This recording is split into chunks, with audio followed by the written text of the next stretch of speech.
Applications are now open for a new Missouri tax credit that aims to partner businesses with students and retain workforce talent. WGEM's Claire Edlund has more on the program and tells us how you could be eligible.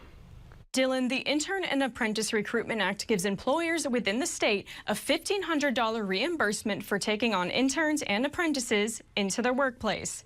Economic leaders in Hannibal say the program is a way to incentivize Missouri employers to give those new workers experience and then eventually retain them as full-time employees. The employers are required to pay minimum wage or higher, so it's an incentive for the students and the apprentices too.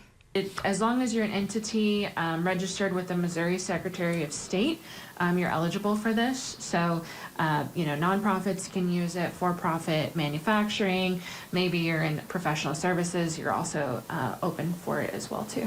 The program does require that the student or apprentice has a minimum of 60 hours per month over the course of 2 months.